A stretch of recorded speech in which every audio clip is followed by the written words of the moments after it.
Hello, my name is Nancy Tenbrink, and my husband and partner is Ron Tenbrink. We are consultants with Proctor Gallagher Institute, and our company is Quantum Leisure Consulting. Today, I'd like to talk to you about trampling the terror barrier, something we all do when we make a big change in our lives.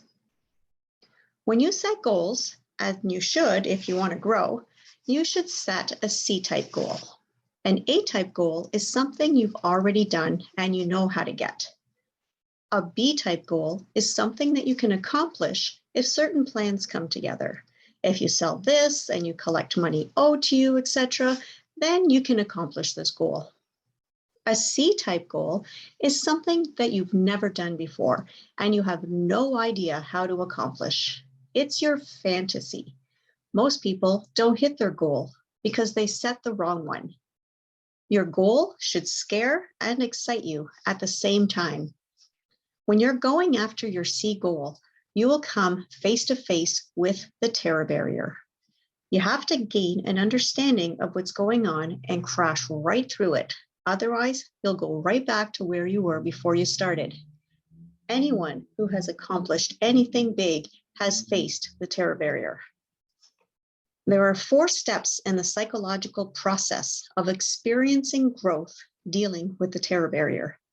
The first step is bondage, followed by reason, then terror barrier, and lastly, freedom. I'm just going to go over every step with you to explain the process that happens. The first step is bondage. This is an individual who is conditioned in an X-type energy. They have X-type thoughts in their conscious mind and X-type behavior in their subconscious mind, which gives them X-type results through their actions. As long as they keep having X-type thoughts and X-type behavior, they will always get the same result. They are stuck, or as we refer to here, in bondage. We then move from bondage to reason. This is what happens when we start dealing with goal achieving. Now, this is the same person with X-type conditioning and X-type vibrations, X-type behaviors, and X-type results. Now, this person starts to entertain a Y idea. As long as the Y idea stays in the conscious mind, you can think about it and nothing changes. This Y idea can be a change that you want in your life, change careers, move to a different country. As long as you don't act on this idea, everything will be fine. Now, we move to the terror barrier stage. This is when a person has a Y idea in the conscious mind and they start to internalize it. They start to impress it upon their subconscious mind. Now, they have the Y idea in their conscious mind and they impress it in their subconscious mind, which puts them in an XY vibration. This is a very chaotic vibration. They immediately have worry and doubt in their conscious mind, fear on their subconscious mind, and anxiety on a physical level. This person is really not feeling good right now. Then they go to advance, boom, and they hit the terror barrier, otherwise known as fear. And they bounce right back to the very beginning into bondage because they are scared. Thoreau said, if a person advances confidently in the direction of their dream and endeavors to live the life they've imagined, they will meet with success unexpected in common hours. You just have to do your best to live the life you've imagined. As soon as you thought about your goal and that you said that you were willing and able to accomplish it is when you got emotionally involved.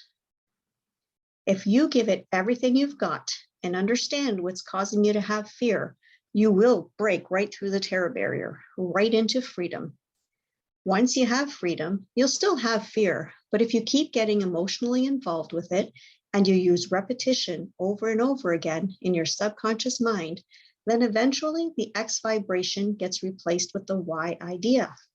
You've now changed your paradigm and your conditioning. Now, when you've accomplished this, you start all over again with a Z idea. You always want to grow. Understanding is really the key to freedom.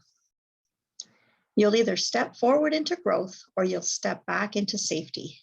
Fear is part of growth. It's doing something you haven't done before, or you can go right back to keep doing what you've always done and get the same old results. When you work on a new goal, you're going to be looking for the resources to get you to where you want to go, but you're not going to find them. They will only come to you as you will require them. You need to have the understanding, knowledge, and faith that your resources will come to you when you need them. There's the law of polarity, the positive and the negative. The only problem everyone has is ignorance, not knowing. The opposite of ignorance is knowledge. All the knowledge we will ever need is already here. It already exists. Everyone has the ability to make choices. When they're working towards a goal, individuals tend to think negative because they can't see how they're going to achieve it.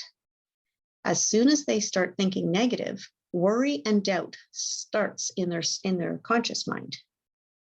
As we start to entertain worry and doubt, we allow it to go into our subconscious mind, which turns into fear. Fear is a feeling, not something you like to have. This fear feeling now turns into the physical state, which is known as anxiety. Anxiety is suppressed. The suppression turns into depression, which is anger turned inwards. The depression turns into dis-ease, a body that's not at ease. The dis-ease turns into disintegration. There's a basic law in life that says create or disintegrate. If you're not going ahead, you're going backwards. So how do we turn this around? Well, you turn your thoughts to positive thoughts. We said the opposite of ignorance is knowledge. Understanding comes from knowledge, and the only way to get knowledge is through study. If you want to win, you have to study. We want to understand that everything we will need is going to be given to us exactly when we will need it. That requires faith. Faith is the opposite of fear. We start to feel good about the goodness that we desire. Faith expresses itself on a physical level as well-being. The well-being is expressed. You can always tell when somebody's feeling good. They look happy, they sound happy, and they give off a great vibration. The expression turns into acceleration. They attract good things to them. They are at ease, they're calm, which turns to creation. We should all know how our marvelous mind works. We learn from repetition, so the more you watch this video, the more you will understand. Understanding is what leads you to freedom. Thank you for your time. Once again, my name is Nancy, and my husband's name is Ron. If you would like more information on this amazing life-changing content, please email us at qlc@quantumleisure.ca or click subscribe below or visit us on Facebook. Remember, change is inevitable. Growth is a choice. Thank you.